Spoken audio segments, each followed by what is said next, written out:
Good afternoon, everybody. Welcome to Extreme Radio, the first show of 2018, presented by GracePointe Healthcare. Book your appointment online, gracepointhealthcare.com. Mention 8-Man Extreme and get $20 off your new patient office visit fee.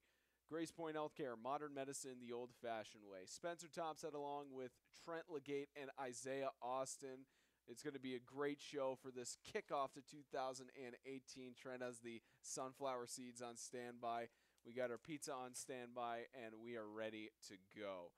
So, again, thank you all for tuning into 8-Man Extreme. It's amazing to think we're already halfway through 2018 and that we're ready to fully get into the 2018 football season. You know, summer training's already in full swing. All of the high schools have started doing their summer camps and everything, and you know, unfortunately, Trent, no summer training for Pleasant View, but but of course we're ready for all the football going on throughout the rest of the season. A lot of big news, and especially we're really glad to have Isaiah Austin now almost fully on board for 8-Man Extreme to help us. He'll at least be on the show very minimally, so it's great to have you here, Isaiah. Looking forward to the season? Oh, I'm looking forward to it like crazy. It's great to be back here for another season. Oh, yeah. It's going to be great, and then of course we have Trent. Who's at least here for the show. He might be able to fill in for some color games. We're not sure yet. But Trent, you excited to be back here for football? Obviously, ain't I here? Of course, obviously. So we look at a lot of the things that have happened in the offseason, a lot of big news, a lot of big changes. But the first thing we get into is the Madisonville Defenders have shut down their football program. We covered that. What was that? I know how it feels. Yeah, you at least know how it feels, but that has at least changed as of this season because the Madisonville Defenders, if I remember correctly, they decided to shut down just because it got too much strain on them to actually run an independent program and such. And we especially knew with watching some of their games because there would be a home game, they'd have 20 guys, and then for away games, they'd have maybe 10 or 11. So they at least have some. They've had some issues, unfortunately, going throughout the rest of the season and such. So we're hoping that we'll be able to see an even better season going forward. But for the Madisonville Defenders, we of course wish their program and everyone all the best going forward. But, you know, Trent, we covered a few of those Madisonville games. I know I had to cover one on my own when the Tennessee Heat got their first win. But you remember when we were in the back of your pickup truck for that home opener for Madisonville against South Haven. So, you know, what do you have to say about, you know, them unfortunately shutting their football program down? Well, like I said, I know how it feels. Even though I wasn't going in next year, but I just hope any guys that were looking forward to playing football any longer that they can still go play. Just got to go somewhere else. Mm-hmm. And I don't know. It seemed like it was. I'm glad that everyone came together to make that team possible last season, but I just hope the best for all the players and the coaches. Yeah, especially. And, you know, Isaiah, you didn't see them as much. You saw them a little bit on the broadcast and such, but there's at least a good program that the Madisonville Defenders put on to give opportunity to those players that their high school didn't really have a football program available. Yeah, it's sad to see. You never like to see a team have to shut down a football program, but you never know. Maybe this isn't the end for Madisonville. Maybe they can get the program back up and running. So it is sad to see, but it is very unfortunate. Yeah, and we also look at another program that shut down this offseason. Hendersonville Christian Academy shut down their football program, which even last year, Isaiah, they were having their struggles with. They declared themselves ineligible for the playoffs due to having to get players from another school. But what's interesting especially, I mean, we wish Hendersonville the best as well, and hopefully they'll be able to form up a high school football program again in the future because their new interim athletic director did mention in his email statement that their goal is to build up a middle school program and go forward with that. But the big thing about it as well is that their head coach, his name is slipping my mind right now. It's been a while. Here, Trent, you know, you should been a couple months. It's been just a couple months. So just a couple months, but. He was the all-star coach with you. Coach Meek? Yeah, Coach Daniel Meek. Yeah. That's who it is. So Daniel Meek, one of the interesting things about Daniel Meek is that he is heading to Christian Community as an assistant wow. coach. He So is. yeah, that was made I'm official. really glad to hear that because, in my opinion, I believe Coach Meek, if not, well, I wouldn't say he was underrated because he was an all-star coach. Of twice. course not. But I believe he was one of the smartest, like, football knowledgeable coaches in MTech. I'm really happy he's going somewhere else. Oh yeah, and especially under the leadership of of Jordan Flanders and the fantastic football program they have over there for Christian Community. But Isaiah, that's one of the interesting things. We wish Hendersonville the best, as we said, for hopefully they'll get a football program developed. But how big is this move for Daniel Meek to go to an assistant coach role under Flanders? That is a humongous move, and for somebody, I had the pleasure of speaking to him a couple times. He really is a classy guy. Definitely knows what he's talking about. Really turned those kids into a pretty decent football team by the end of the season. Although they didn't get a lot of wins, they were able to compete in a lot of games, and that's just a testament to him. And I think CCS is really striking the gold by getting him on the coaching staff. And as we mentioned, Trent, they did declare themselves ineligible for the playoffs about halfway through the season due to having some players from other schools. So they at least came out forward about that. But because of them declaring themselves ineligible and everything, the players, they definitely made a good football season for what they had. Oh, yeah. I mean, I obviously love all Hendersonville. I love the 4 guys we had that came up for the All-Star game. I like that team because I'm a big fan. I was a big fan of Coach Meek at Hendersonville. I thought they honestly had a good team coming up, but when I heard that they weren't going to have a team this season, I was honestly kind of shocked and surprised by it.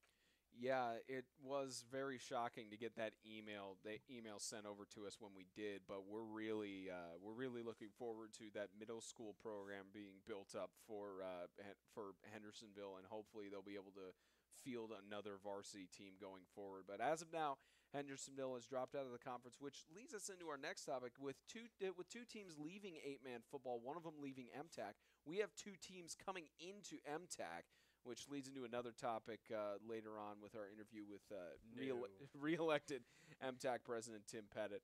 The first thing we'll talk about is Lancaster Christian Academy, based out of Smyrna, Tennessee.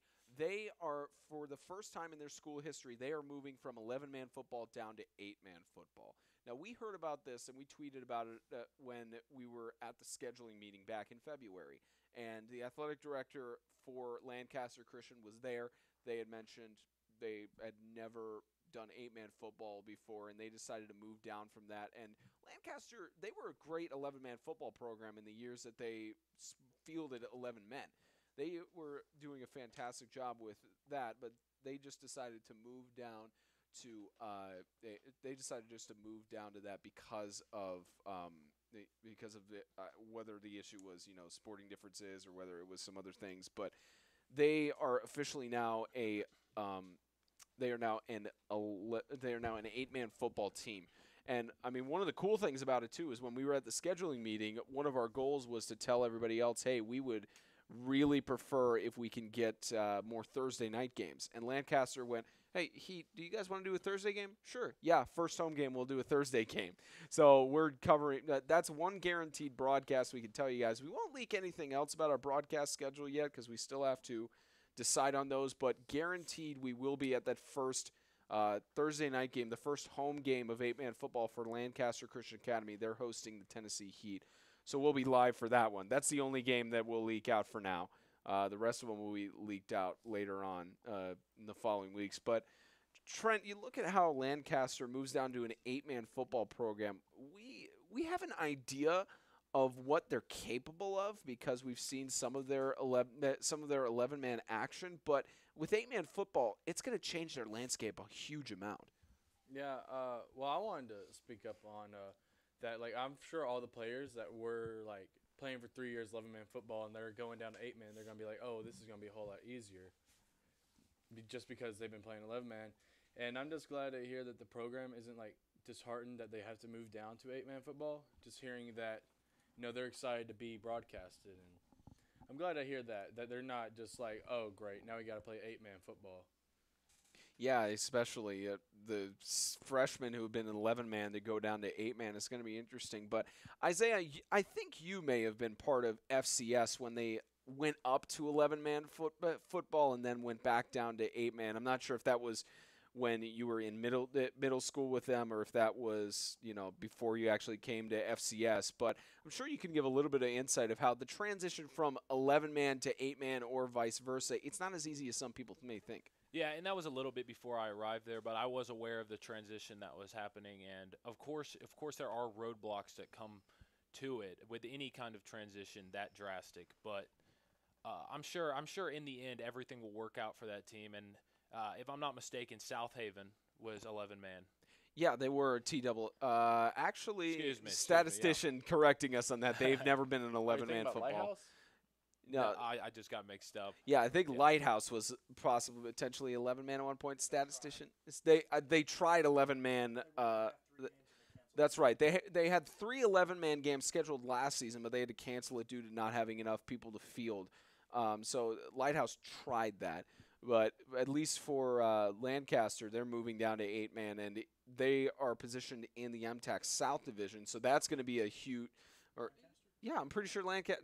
Statistician, look, you could correct me on the stuff that I'm wrong on, but I'm right on that one, man. Oh, Mr. Skip the sensitivity over here corrected me on some stuff, but yeah, Lancaster Christian Academy is in the MTAC South, so that's going to be a huge monkey wrench thrown into the engine of the MTAC South for teams like Franklin Classical, Franklin Christian, Swanee, Webb. All these guys, they're going to have some new players that they have never even experienced before. So we're really looking forward to see what Lancaster has to offer in their first season of 8-man football. Another team that is back, even though they were in before, the Sacred Heart of Jesus High School Knights.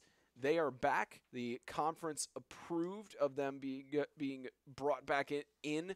There's a new athletic director, new football coach. So, Trent, you were at least a little bit involved.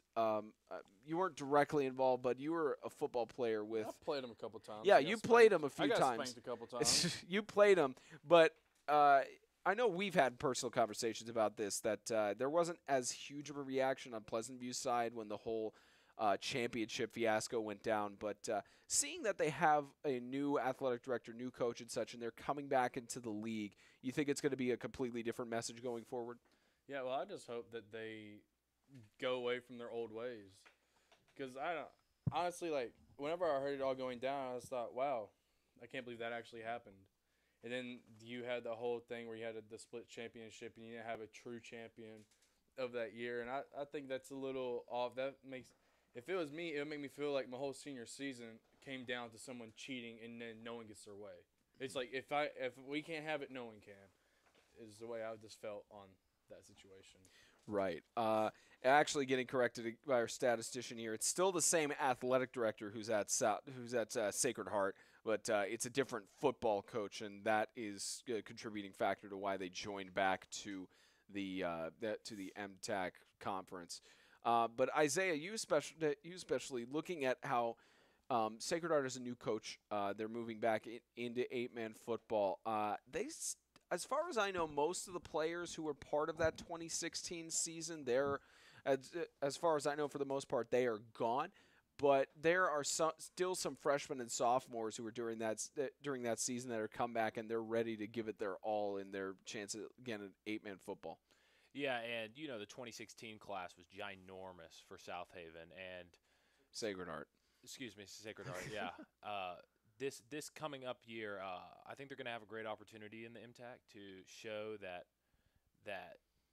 just pick up right where they left off and really compete in the MTAC. I think they have a great opportunity to do that. It's going to be interesting to see how this season turns out for them. Yeah, and of course we'll talk a little bit with MTAC President Tim Pettit about Sacred Heart being added back to the conference in our interview later. But yeah, they're back. They're ready to compete, and we're looking forward to see how they participate in this season of MTAC 8-man football. So we'll see what Sacred Heart can put forward. So next here, we're going to go to each of you guys. Mr. Trent here, as you guys remember last year, he had his hit list of players he saw in the games or broadcasts of who he thinks are really good players. He focused specifically on offensive and defensive line since he was He was OLDL for Pleasant View, and arguably one Everyone of looks over the lineman. the yeah Everyone looks them over. yeah. So his hit list there. Now, going from last year, Trent, who are the players that you're looking forward to seeing step up to the line and make a huge difference for their team during the 2018 season? Well, he did it last year. He was one of their main guys, but I think Riley Hall is going to come out like unexpectedly, just be a beast of all. He's just going to come out and surprise everyone. And then I also believe, just from not really watching him during the season, but seeing him in the All-Star game, I think Jalen Tillman is going to be unstoppable on a D line. You cannot, if he is on the nose tackle lined up on the center, you cannot run up the middle on Jalen because he's going to throw whoever your center is aside and just get your running back. I got to go back on my old habits, but I really think John Stock, or he's going to come up pretty big for Bowling Green, and I believe Tanner Brown is going to. He wasn't an amazing quarterback last season, but I think he's going to step up big time this year for Bowling Green. And honestly, I believe Bowling Green is going to go really far this season. Mm-hmm. And there's some more players here and there, but I feel like I don't have time to go through everyone. Eventually, you may be able to if you come back on the show. But Isaiah, the players that we have coming back from 2017 going into 2018, who are you looking forward to the most? Well, I'm going to side with Trent on this one with Jalen Tillman. I mean, the MTAC really is losing a lot of seniors this year, and Jalen Tillman already was a freak of nature with the class that just graduated. I think he is absolutely going to dominate this year. No doubt in my mind he will be one of the best, if not the best, linemen statistically in the league. Also, John Buchanan, a guy who rushed for over 500 yards and 8 touchdowns and really shined in the All-Star game last year against great competition. He'll be back for FCA. And, again, John Stock from Bowling Green, the middle linebacker. He's a sensational athlete, and he's an upcoming senior. And I think also Bowling Green's going to shock a lot of people with John Stock, and it's going to be a great year for them. Yeah, and you mentioned, we are losing a lot of seniors. Just the years between the class of 2015, 2016, and 2017, all of those senior classes were huge for 8-man football. All of those senior classes have graduated. They have left. So it's arguably it is a rebuilding year for the conference as a whole.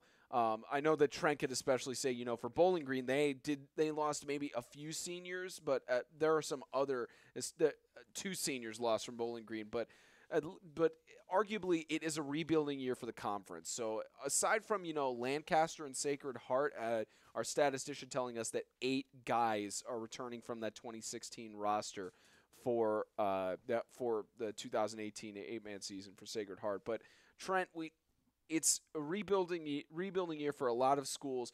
What is it that's on your mind through that? I just want to say an FCA. I know they lost a big bulk of their players. But I want to say, I think for the league of MTAC, for the Falcons, I think they just lost a big personality because those were always a team, in my opinion, that the FCA Falcons was like a true foundation of what a brotherhood football team should be because those guys, they absolutely loved each other. And I think losing that group of guys is going to make the personality of that team of just like a really good football team, but their personality was like cut up, have a great, fun time. I just love watching those group of seniors play with each other. Yeah, FCA losing a good amount of their seniors, including some who are going to play football outside of high school. I know especially Brandon Miner is one of those players who's trying to go up to college. I haven't actually checked on his full status on that, but he is going to step up and try to go to college football in there. Would you say FCS was like a brotherhood, Isaiah, some of your football guys? It was, especially this past year because, what was it? James, you might know, 9 graduating seniors, I think it was, something like 9? that. Yeah, and we all grew up together. Like, we all had been together from high school and before. It was just there. It's really important to have the brotherhood because when there's a brotherhood on a football team, then it's like you'll take a bullet for those guys. It's a collective effort every Friday night. Yeah, and just getting another stat from our statistician there is that Schindel and Mine are actually not going to pursue football at the collegiate level. An interesting, at least this year, I believe they may be taking some missions trips as far as I've seen, I just want to say, me saying that about FCA doesn't mean every football team Right. doesn't have a family. It's just I could see it just. it was outright more with- prevalent with FCA than it was with most of the other teams. Like the you'd say. reason why I could have went and played for Nashville Christian when they went undefeated and won it, everything. I could have went and gone and played for Nashville Christian, but instead I stayed with Pleasant View because I like the brotherhood that we had. Yeah, it's fantastic. We'll take one question from the from our broadcast here. It looks like a guy from FCS named Max. He's asking, who do you think will be the best team this year? We're not going to have James predict that because we'll leave that for a section later. But Isaiah, so Max asks, who do you think will be the best team this year? I think who's going to win the championship here? I think it's going to be between two teams. I think Bowling Green has a great chance at Great it. pick. Great pick. Bowling Green bias. Bowling back. Green is practically the team they had last year with a year of being in the gym in an off season, and they were tremendous last year. And also, I think there's a great chance of South Haven doing it again. I think they could do it back-to-back this year. Trent? I'm going to do the same thing with two teams because originally for CCS, I wasn't going to put them in there, but then hearing that I didn't know Meek went as the assistant coach, and I think that's going to be huge. So I'm going to say it's going to either be CCS or it's going to be Bowling Green winning it all. Yeah, it's good. It's a huge, very interesting, and of course, our status guy saying no love for the South, huh? So it looks like it may be a North dominant championship again. But it's possible for that. We don't know. Very possible in that regard. Oh, and Riverside. I think Riverside's going to come up. Yeah, way I bigger think than- I can agree with you on that. I think Riverside is potentially going to shock people. I think they'll at least make the playoffs this year because Creasy has a great football program going with those guys. He's got a great group of family down there. So I think that Riverside will at least make the playoffs. I think they're underrated right now. Yeah, I think they can absolutely. definitely make a jump this Yeah, year. I think they'll make a jump from MTAC Bowl champions to going up to potential playoffs. And for FCS this year, 9 seniors that for 2017 that have graduated. So FCS going through their rebuilding as well. So it is going to be a very interesting season that we're going to see going forward for the MTAC season. All right, well, ladies and gentlemen, it's always a pleasure to have guests on our show. We're always very enthusiastic whenever we have people on, especially when we get a word from people in the conference to see how changes are going along and everything's doing. And we are very fortunate, as always, to have the recently re-elected president of the Middle Tennessee Athletic Conference, Tim Pettit. Tim, once again, we can't thank you enough for joining in on the show and, giving your time to us and everything. It's been a crazy off season for the conference right now, hasn't it?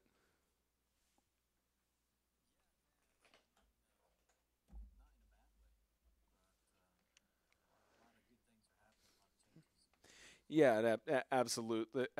There's just been a lot of different things that have been talked about, but more importantly, you guys are certainly getting some things along the way. So we do want to talk about one topic that was interesting to us. Is that the conference has taken over scheduling. The conference has decided to sort of regulate the schedules for the schools to try and go for a more paritable approach to even things out. How did the decision come about for the conference taking over that scheduling? Was it a proposal from one board member, or was it just kind of a group decision with the board of saying we need to do something about this?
You stole my follow-up question on there of explaining how the procedures are and everything. But now yeah, because I was going to ask what the scheduling takeover fully entails and such. Because I know like the NFL has their algorithm of you play every team in another division in your conference once, and one game against every division in another conference once. But I'm sure that there will be more clarity and such published on that later.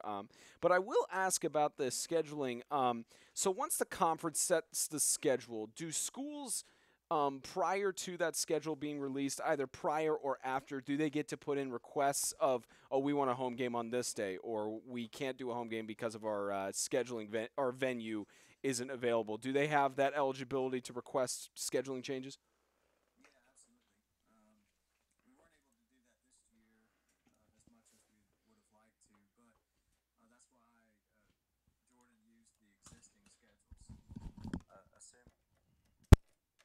Schools had already worked with that schedule, then hopefully we wouldn't have to schedule a game when a school didn't want to. And that didn't work out exactly the way we wanted it to this year. But moving forward, we'll have that information ahead of time.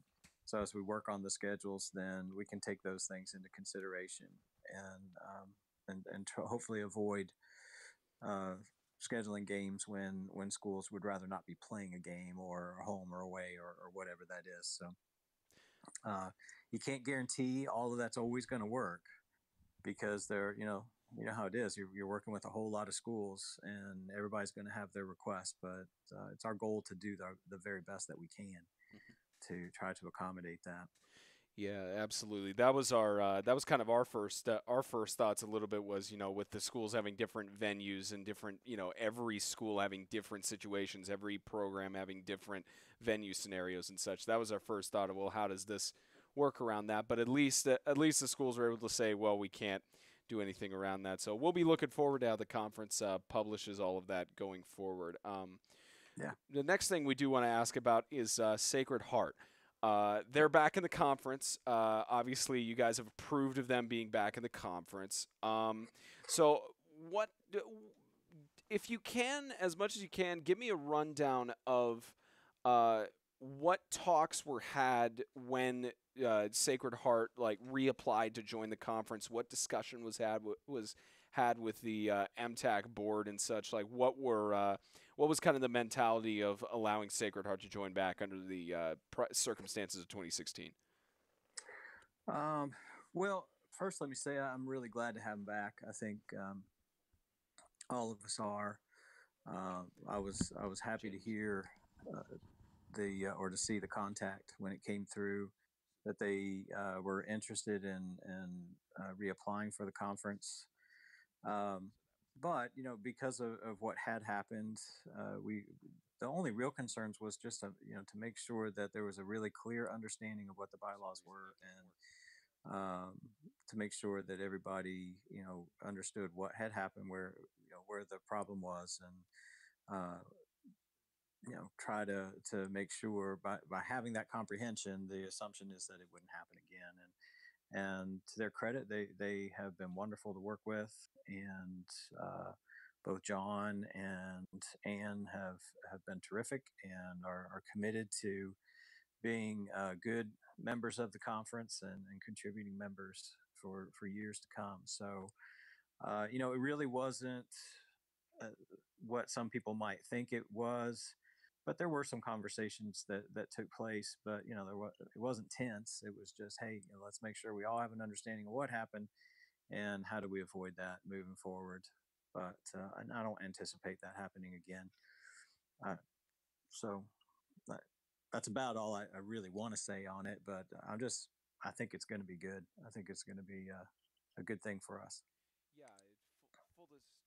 full disclosure as well, and on our part, we're ecstatic for them to be back as well. The more eight Yeah, man football absolutely. teams, yeah, more 8 man football teams we have to cover, the merrier. But let me ask you this: so we noticed that with the scheduling, I think our theory on it is the reason that Sacred Heart is in the north when they're southwest towards Memphis, Jacksonville, is because they were. It was easier to replace their schedule with Hendersonville's, with them dropping out of the conference, is why they're in the North Division. So why is it that? Well, so is that the specific reason of why they're in the North, and a school like Lancaster, that's closer to Nashville, is still in the South Division? You know, Spence, thank you for sending me the questions ahead of time just to hopefully help me remember. Um, but this one, I remember when we talked about it. I do think the HCA situation may have contributed some to that, but that wasn't the only reason because I don't think at that time we were sure what was going to happen with HCA. So as the logic is there, and then when we did find out that HCA would not be playing, I think we worked towards having Sacred Heart adopt their schedule, but I don't think that worked out completely. Um, so that does make sense, but I really don't want to say that was the number one reason. And then I just can't remember if there wasn't just one thing that led to that. Another thing too is we're always trying to be mindful of travel distance, Hmm. and with the Southern Division having RCA and Swanee and the Web School in there, those are significant different distances. So that was probably part of that conversation too, as far as trying to put them where they would fit best, because Jackson's not close. Yeah. Um, so I think that played into it as well. But I don't think, again, there wasn't one set thing. I'm sorry I don't remember that whole conversation, but I was trying to remember the sequence of events as well, because they weren't, typically we're if we at the football scheduling meeting in February is when we will make changes to divisions if necessary. But at that point, HCA was still in the picture, and Sacred Heart was not. They hadn't been voted in yet, of course. So that's why I'm thinking that wasn't the reasoning. We didn't put them in the North at that point. But I think with HCA dropping out, that probably made that opening um, for them. Now, as far as why Lancaster's in the South, it just seemed like a good fit from what I understand. Um, and again, it's kind of nice for some of the South Division schools to have somebody that's not so far. Um, so yeah, I don't think. Man, I'm sorry. I wish I could remember all those discussions that went into that, but I am starting a new job and trying to sell a house and buy a new house, and got a lot going on. So you have to forgive me for my mind not being as sharp as I hope it is. But Hey, it's fine. We all go to things. Hey, I didn't even remember who the head coach of Hendersonville was in the start of the show, so we all have our things there. Now, I did want to ask, with Sacred Heart joining back, I know that the MTAC bylaws do talk about the first year of a school joining the conference. There is a probationary period. So I'm wondering, with Sacred Heart previously being in the conference and the situation that's happened, are there anything aside from that first year probation that's on Sacred Heart? Is it one of those cases where the board is just going to look close and see what happens for the first year, or is it just same due process? it's pretty much the same process. I feel like that again. John He Barlow doesn't and start Keel until a were few days later. wonderful to work with, and were took responsibility for what had happened before, and were committed to preventing that. So, I don't really feel like none of us really felt like it was necessary to put anything extra on them other than, pretty much a 1 year probationary membership. Okay, okay. So at least there's some things there, but yeah, we're like we said, we're really looking forward to Sacred Heart and seeing how they perform this season, Yeah. especially with everything. Now I know this is one of those questions that that I know you are probably tired of hearing it. The rest of the board are tired of hearing this one, but you did mention earlier about you guys with taking over scheduling. You were ready for you're ready to try and make things to get rid of that tie breaking scenario, but. With the tie-breaking rules, as far as I think we've seen with the bylaws, I don't know if they've been updated for 2018, but are the tie-breaking rules still the same with the third tie-breaking scenario being the coin toss? Yes. No, there Okay. hasn't been any bylaw revision for the tiebreaker rules. But what we feel like is with the scheduling changes we have made, that it's going to be, while it's still possible to get to where we were last year, it's going to be much more improbable to get there, because now we are actually going to have schedules that reflect what the bylaws will be measuring, if that makes any sense. So, we'll be able to look at the division games, of course, and then look at the two mandatory non-division games, or opposite division games that were played, and that will give us more data to compare the teams and properly seed them. So, again, it's one of those, and you and I have talked about it, and I know y'all had some ideas that weren't bad ideas, as far as new bylaws to put in, but it's very difficult to come up with bylaws regarding tiebreakers that are going to not put teams into unfortunate positions. And so, what we're going to try to do is make the bylaws that we have work better, and that's by controlling the schedules, and putting teams into positions where we can look at those division schedules and non-division schedules and really be able to compare apples to apples a little bit better than we were before. So hopefully that will work. Lord willing, we won't be dealing with coin tosses anymore. But we're trying to avoid, and you know how you know me pretty well. Um, both as a coach and just as a person, I don't want to put people into positions where, or coaches into positions where they have to make decisions about when to pull starters or do different things, or coach differently because they're worried about a tiebreaker. That's not where we should be, and we should be doing everything we can to avoid that. If, as we move forward, people come up with other ideas, we can always add those to our bylaws. Uh, but we just couldn't come up with any good ideas that would change the way coaches coach. That makes sense.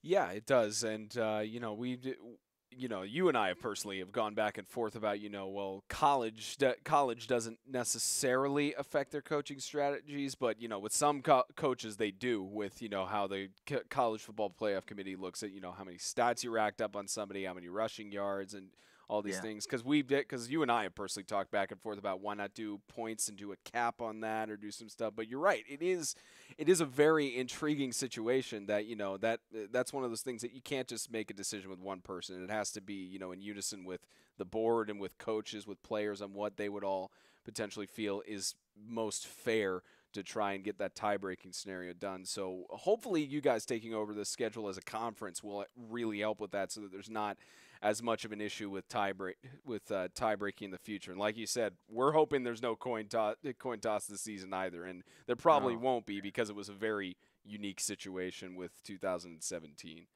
yeah. I hope that's the last time we have to do that.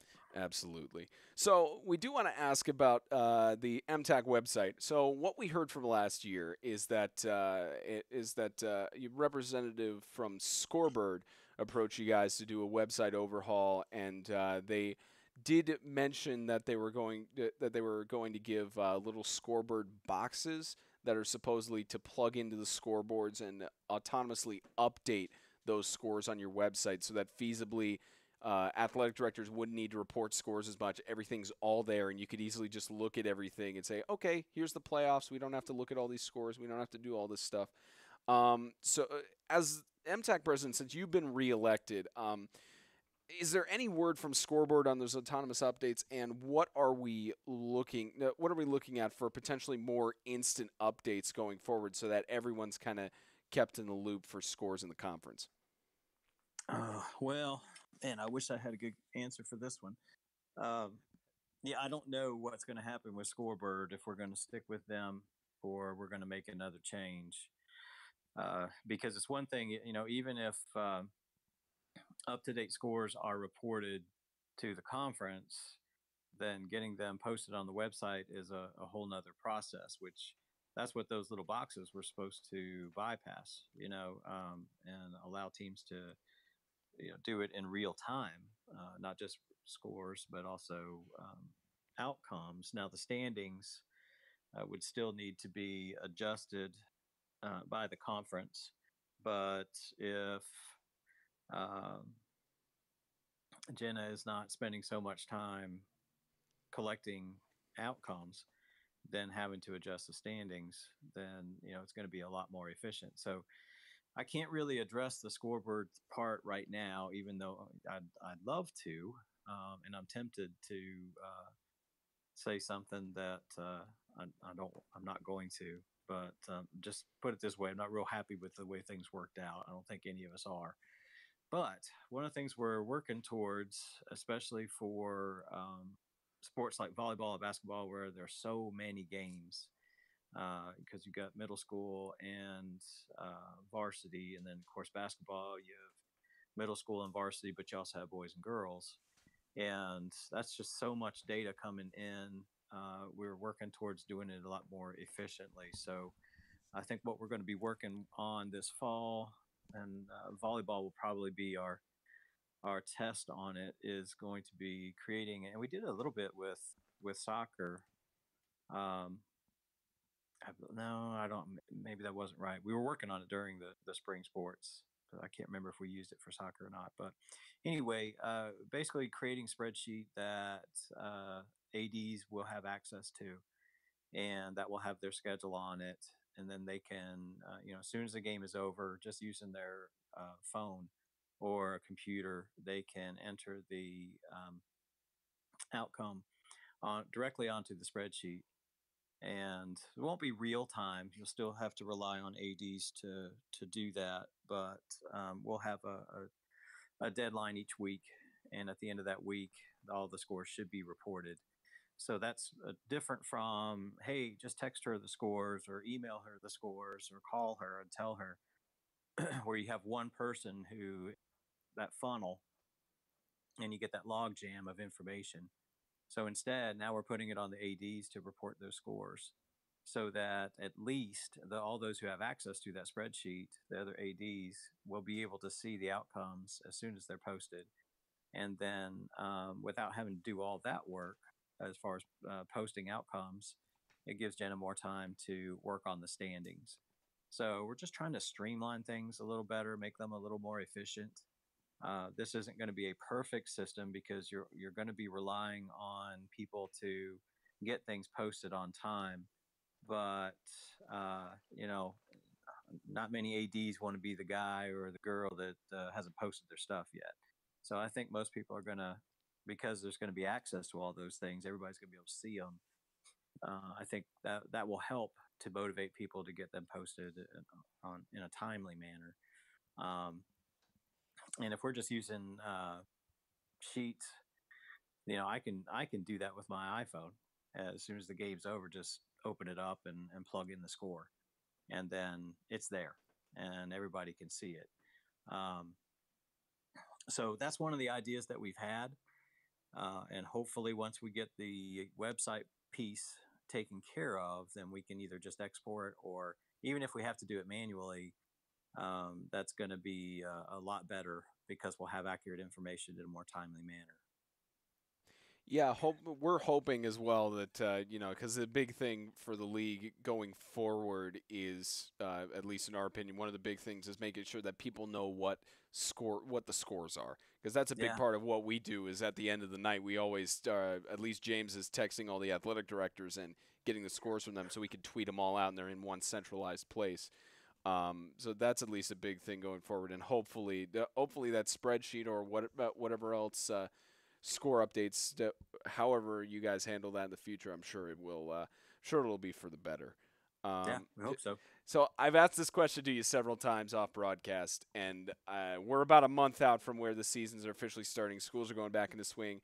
It's the 10th year of the Middle Tennessee Athletic Conference being in existence. I've asked this question, and I'm have a feeling I know what the answer is going to be again, but it's the 10th year of MTAC.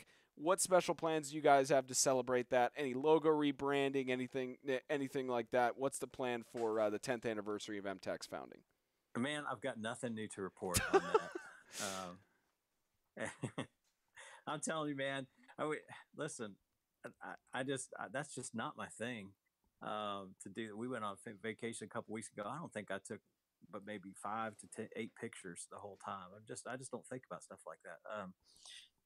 So I don't know. Maybe we'll put a Twitter contest together where people can tweet in their the ideas or something like that. Um, but no, we haven't had any of those conversations. We we should be meeting soon, either later on this month or early next month, to as a board to try to uh, get that on there. But just keep bugging me about it. Maybe something will happen. I mean, it's a cool thing. 10 years, but I don't know. Yeah, hopefully we'll see something from that. Of course, I mean, hey, we know a guy. If you want a logo redesign, we know a guy who can handle that kind of stuff. So we do have two more questions for you. So, Okay. So in terms of planning for the future, like we said, and congratulations on your reelection, as well as I believe you start in just a few days, or you start this week. Tomorrow. You start tomorrow. That's right, as the new principal. I think I got that right this time. The Yeah. principal Yeah. for Christian Community. So congratulations on that and your reelection to MTAC president. Now Thank we you. do have one question that came in from Instagram, and I know, and you have the right to not answer this question and handle it at a later time. But you are the MTAC president, and vice president of the board is Jordan Flanders, the head coach for the football team for Christian Community. The question that came into us from Instagram about this is it a potential conflict of interest with two members being on the board who are from the same school? Are there any plans to do some adjustments with that? Are there any talks about that potential conflict or anything along those lines? Well, this is something that Jordan and I actually discussed last month, early on, after I had taken the position, and we were just having phone conversations about different things. Actually, it probably was in May that we were talking about this, but at that time we just decided that we would just discuss this with the board and see what their thoughts are. I now I do officially work for Christian Community Schools as of July 1st. Thankfully, there hasn't been any votes or anything like that have come before the board. Um, but what we would do in the meantime is just make sure that if we need to recuse ourselves, then we can, or one of us could, or something like that. Jordan's a good guy, and we've recognized right away that even if we are committed to not allowing it to be a conflict of interest, that we want to make sure that we are above reproach, in just in perspective. We don't want people to look at that situation and think, um, well, that's it's stacked for CCS or something like that. But anyway, we're gonna talk to the board, see what the board thinks, what our ideas are, and then make a decision from at that point. I want to have something decided by the fall general meeting in September, which is still there's no date attached to that yet, but yeah, we'll have something in place at that point as far as how we want to handle it. I just don't know if there's any precedent or anything like that. When it happened at the end of the school year and then everybody summer, summer vacation mode and that kind of stuff, it's kind of hard to have those discussions, but we'll figure something out. Yeah, But yeah, we don't want neither of us want anybody to even think that there's any kind of bias or anything like that. So we'll have to make a decision, but we'll wait till we talk to the other board members. oh yeah, for sure, and I could second that, and I'm sure any of the other guys here with 8 Man Extreme, we can also attest that Flanders is a fantastic guy, and we know, He is a good guy. yeah, He's yeah. a good guy. I was thinking maybe I should just fire him and you never know. Yeah, But just fire him so that way there's no conflict of interest with that. Just go along those I lines. hope he's listening right now. Oh yeah, he probably will be. The next thing I'm you know, just he kidding. just I'm just kidding. yeah, angry phone call is coming your way in about 5-10 minutes. Yeah, but Yeah. we know fully well there wouldn't be any conflict of interest for sure. It's just a question, how the outside perspective might be. Yeah, But exactly. Well, I we're appreciate you saying that too, Spence. yeah, absolutely. Yeah, the only bias we hope that there is in the league is Trent's Bowling Green bias. That's the only bias we're open for that happens there. Now, the last question we have for you, Tim. So you've been reelected. This is the last term that you could serve consistently per MTAC bylaws. So what major plans? I know I asked this question last year, but I'll ask you again.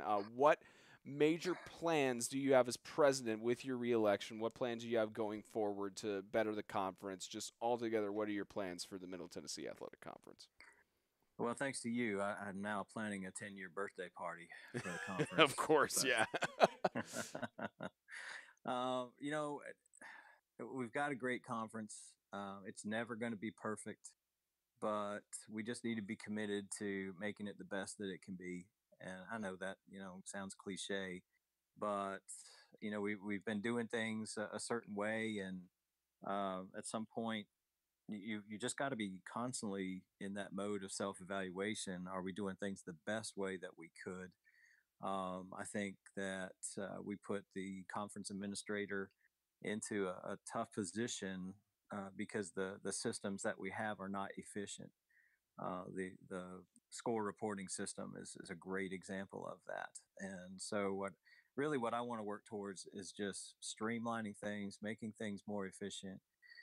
We've got to get this website up to the standard where it should be. I mean, my goodness, it's not 20 years ago where everybody was trying to put websites together and they were terrible.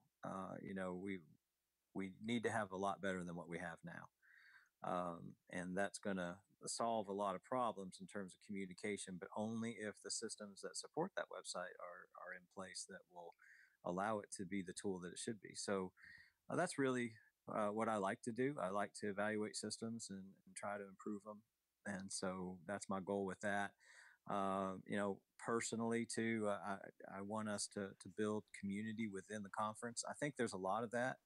Man, I've got so many really good friends that are my friends because of MTAC, and whether they're other coaches or other ads and other administrators or whomever.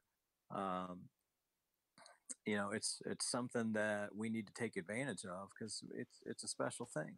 We've got a unique uh, conference that is, it's different from TSSAA. It's not as big. It allows us to get to know each other better.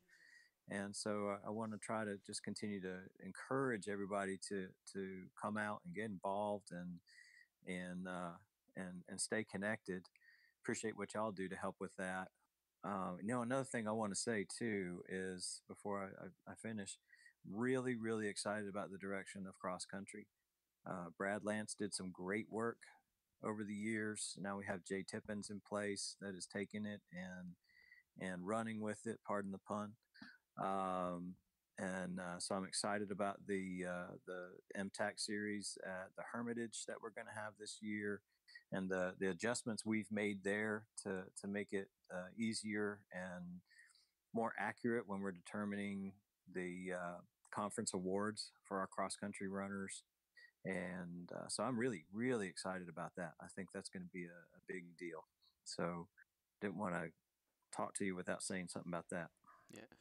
Well, Tim, it's always a pleasure to have you on the show. We appreciate your time, talent, and generosity for joining us today, and we are really looking forward to everything that's coming to the future of MTAC, especially under your helm for the next 2 years. So, thanks again for coming on here, letting us interview you a little bit. We're looking forward to future talks in 2018 8-man football. Sounds good, Spence. My pleasure, man. Thanks a lot. Yep. Thank you, Tim. All right. All right. Uh, yep, that was Tim Pettit, MTAC president, and we next head to the portion of the show we call "Skip the Sensitivity." Just give me one moment. We are going to switch inputs here for Mr. Shannon. So, I want to give a full disclosure before we go into this segment because we want to give clarity to this. James will be a very backup color commentator for 8-Man Extreme. He'll be doing his 15-minute segment here on Extreme Radio, but he'll be a very backup and be a lot behind the scenes. He's going to be kind of focusing on his own thing, which he's doing a podcast now that's going to come out this week called Extreme Talk. So we do want to clarify to all of you guys listening, the segment "Skip the Sensitivity" is quite literally to his name. Sorry, giving something from my statistician here. So we do want to clarify that it's "Skip the Sensitivity" literally for its name. James will be giving his personal opinions that do not reflect 8-Man Extreme. That's what Extreme Talk is going to be. It's going to be a podcast of James and doing interviews with different players, giving his personal opinions and his personal thoughts on different things for the conference and for the league and everything all around. So full disclosure there, his opinions here do not represent 8-Man Extreme. They do not represent the broadcasting entity 8-Man Extreme as a whole. It's just one of those independent podcasts like Skip the Skip Undisputed First Take. It's that kind of style like ESPN, Fox does, where it's just the opinion of the man who's giving it all. So I hand it to James Shannon for our segment on Skip the Sensitivity. Wow. Well, with that introduction, you make me sound like a Joe Rogan podcast or Steve Crowder. Wow. Mm-hmm. I think that's his name, the guy that just changed my mind. No, I'm excited. Extreme Talk is going to be, we were going to try to do it every Thursday at like 6, and it's going to be pre-recorded. It's not going to be live, and that kind of gives us the ability to do our interviews whenever our guests are able to. Or whenever my guests are able to, and go ahead and pre-record that and then mix it together and then put that out when it's available. So really excited about that. It's something that I've wanted to do for several years now, but the struggle was getting guys who cared and guys who could carry a radio show on a weekly basis live and could not stumble constantly. And we're at that point now with you, Spencer, and Isaiah, and Trent contributing, and different people contributing. Y'all are able to carry that, and so I'm really excited to be able to do this. Another problem was having interviews like we're going to have with players who are not current, or maybe coaches who aren't current, and asking questions like we're going to ask. It's something that was not relevant during the season. And so when you have a radio show that's an hour or an hour and a half, you cannot you can't really do the kind of interviews I've wanted to do within the season because you only have a certain amount of time. So now that I've got a podcast off to the side, I can ask those questions and have those interviews and do that kind of thing. And so if you want to listen to that, you can. You're going to get my unbridled, unfiltered, for the most part, opinions about things and stuff going on with the league, and you're going to get my recap of games and what I thought about games. If I'm at a separate game than the broadcast, and we'll talk about that game. But that's kind of what the podcast is going to be, and it's going to be. If you don't like listening to me, or if you don't want to listen to me for some reason or another, I can't imagine why. But if you don't want to listen to me, then you can just not listen to Extreme Talk, listen to Extreme Radio, turn it off for 10 to 15 minutes while I'm on, and the guys are asking questions, and then then you can turn the radio show back on. So you're still going to get about an hour of radio every week without me on it. So and I'm cool with that. That is a good sign. That's a good sign that again we have guys who can carry a radio show for an hour every week, and I don't have to be involved. So I'm actually happy about that. People might not think that's the case, but I'm happy about that because that's been the goal. And this goes to anyone out there who is listening. If you want to get involved with 8-Man Extreme, reach out to us. Reach out to Spencer, and we'll get you on board. Whether it be here on the radio show doing stats or looking up something, doing research. If it's during a game, running equipment. If you want to get involved on in the actual part of it, the personality part of it, whether it be play-by-play, color commentary, being on the radio show, we'll get you involved in that. Just whatever you want to get involved in. We're always looking for more people who want to be a part of it. So I'm really excited about this, and we're going to try to get it out this Thursday. And like I said, I wanted to have a set time that we were going to do it, but I don't know if that's going to be the case to be able to happen. So we'll get it out as we can. We'll definitely give you all a heads up. And see, my voice has already taken effect. We had 11 people listening. Now we have 5. So it's already kicking in. So I'm going to try to hurry and stop talking. You got any questions? None specifically, because this is your this You wanna is get my opinions about anything? Oh yeah. Okay. Anything you want me to talk about? Okay. So obviously, a lot of different things have happened over the season. Obviously, we're going into the new season, 2018 8-Man football. You got to ask me questions. I've been quiet for an hour. Yeah, that's right. Okay. We'll go right into it. And again, all James's opinions, not My representative opinions. of 8-Man Extreme. Coin toss. Let's go right into let's go right into the thicket of this, because we just had Tim Pettit with the interview and such. Coin toss. Your opinions. Malarkey. Baloney. Elaborate, please. It's insane. It's insane. I know. And we just listened to Tim. I know that they don't want to do things that will affect how coaches coach. I am a firm supporter of leaving the as many tiebreakers as possible on the field, and I will back that up. So I'm a proponent of instead of the third tiebreaker being a coin toss, especially for a 3-way tie, because that's what we're talking about.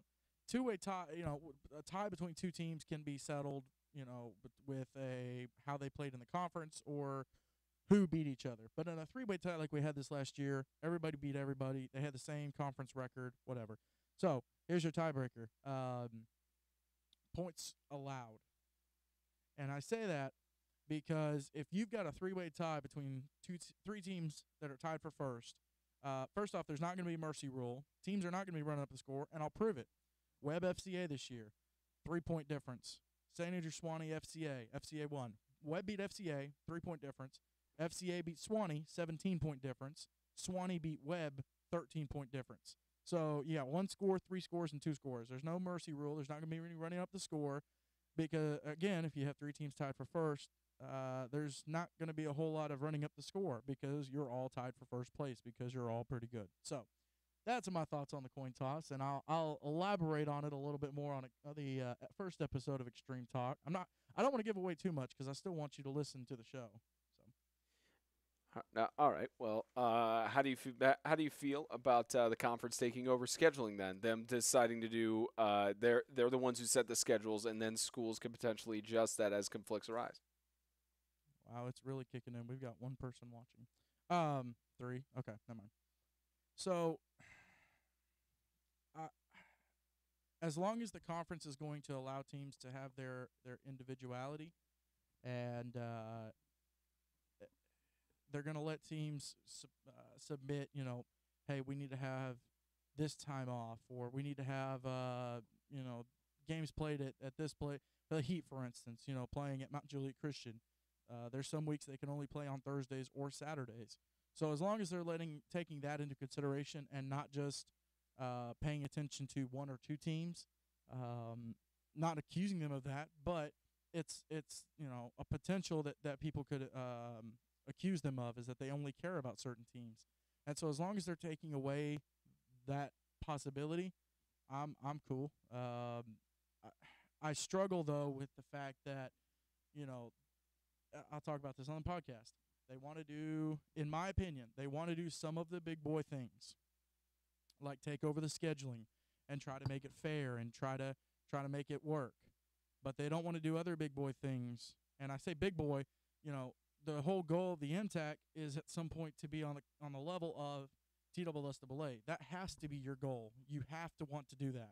What is the point of having a conference if you're not going to try to be one of the best conferences around? And they want to do the big boy things like take over scheduling and try to make that fair and try to make it work, but they don't want to change the coin toss.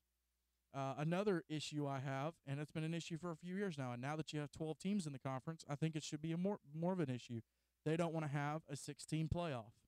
And I know it's been debated before, but I think a 16 playoff is necessary. I think it's malarkey that you have, like last year, for instance, okay, you got a three-way tie in the north, or in the south, rather. Three-way tie in the south. And your third place team after a coin toss has an 8-1 record or 7-1 record. And so all of a sudden you've got a 7-1 team not even in the playoffs. Now I get it. The solution to that, beat FCA if you're Swanee, and that way you're in the playoffs. I get that. But I don't understand why you don't have a 16 playoff. 3 on one side, 3 on the other. I know exactly why it is. It's because it would push into basketball season, and basketball coaches start complaining. And I'm not going to get into this too much again. I'll talk about this on the podcast. So if you want to listen, listen. If not, that's cool. But I just think it's ridiculous that there's not a 16 playoff. That's a big boy thing to do. You would be taking the top half of your teams, not the top third. And so I think it also gives you the chance for more revenue, because I'm sorry, you're going to make more money at a football game than you are a basketball game. More people are going to come to a football game than a basketball game. And so you could add 2 more football games and maybe take away a week of basketball practice.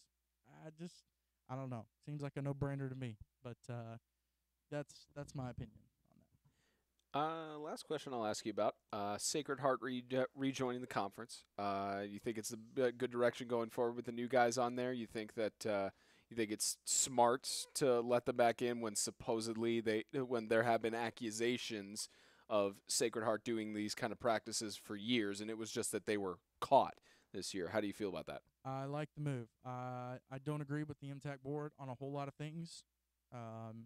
Ipso facto, my first 2 thoughts on my first 2 opinions. But I do like this move a whole lot. And why? Because there's no point in penalizing, let's see, how many kids was it? 8 kids who should be coming back from the 2016 roster. There is no point, there's no good reason to penalize those kids. And the kids who have just joined the team last year or thinking about joining it this year, there's no reason for punishing them for something that a coach who's not there anymore did 2 years ago, or players that did something 2 years ago. And I'll explain how they would be punished.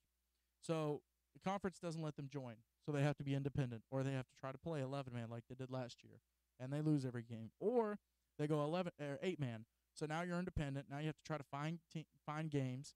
And yeah, 2 or 3 MTAC schools, maybe 4 might schedule you. But then you're trying to find games in Arkansas, or you're trying to find games in Mississippi, wherever you could travel to get a game, even Alabama to play Freedom Cowboys.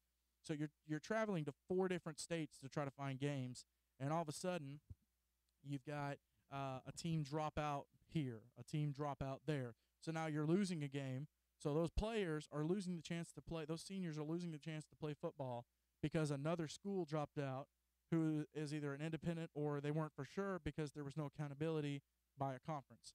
So I like the move because now these kids on the team, they have a set number of games that they're going to get to play against teams who know they're going to have a team. They know they're going to have a season, and they're established. It's tough on other coaches though that are going to play them because they really don't know a whole lot about them. This is a completely different team than the 2016 team. Different coaching staff. they should have 8 players coming back. That doesn't mean that they will have 8 players coming back. And that I'm aware of, there's not a whole lot of film out there. There's not a whole lot of stats out there about Sacred Heart last year. Also because they played 11-man. So it's tough for coaches that are going to have to play them this year. Kind of like the whole Lancaster thing. It's going to be tough for them. They're going to have to try to do their research, but they're going to have to play people that play teams that they don't know a whole lot about. So, I like the move to let Sacred Heart back in. They served their penalty. They served their time, and I don't know. I like it. I like having, I like the fact that we're back in West Tennessee after Central Baptist closed down. All right, so that's Skip the Sensitivity with James Shannon. Again, his own opinions, not of 8-Man Extremes. If we didn't say that enough, and you could also listen to Extreme Talk. Those episodes come out weekly. The first one's coming out Tuesday, I'm pretty sure. We're going to try to get out Thursday. Thursday, okay. We're going to try to get it out Thursday. There's no guarantee. Part of it depends on if I can get people to respond, the potential interviewees. So we'll give y'all plenty of heads up for the first episode. It might be a Dude Perfect thing where we do let it go. We do release it on a certain day every week. It's just not every week. So we'll let you know about that. All right. So again, Skip the Sensitivity with James Shannon. Well, Isaiah, Trent. I don't know if you guys have anything else you want to contribute for the final games, the final talks this week. If you got any specifics you're thinking of, anything on your mind after that interview and everything, Isaiah. Nope, just really excited about this next year. I think the MTAC is definitely headed in the right direction. Do have some questions that need answering, but all in all, really headed in the right direction. Trent, I'm just can't wait for football to get back. Oh yeah. It's the greatest sport of all time. I can't wait for it to get back on TV and everything. Yeah, football, fantastic. Ready for 8-man and NFL football to come back, of course. Not James isn't. But, you're right, Isaiah. There are a lot of questions that are left to be answered, of course, not just by the conference, but, of course, by, just everybody all around.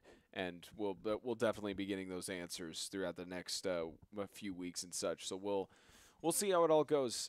That'll do it for this week's Extreme Radio presented by GracePointe Healthcare. Again, go to GracePointeHealthcare.com, request your appointment online, mention 8-Man Extreme, and you get $20 off your new patient office visit fee. Where is GracePointe Healthcare? We're right here. We're right at GracePointe Healthcare. All the information for their address and everything is on their website, GracePointeHealthcare.com. GracePointe Healthcare, modern medicine the old-fashioned way. For James Shannon, Trent Legate, and Isaiah Austin, I'm Spencer Thompson. Thank you for tuning into this week's broadcast of Extreme Radio. We'll see you next week where we'll continue talks about previewing the upcoming season, previewing all the good things going around with the conference, and we'll see if we can get another interview lined up. So again, thanks for tuning in, guys. We will see you next week. James, you want to do your signature scream sign-off?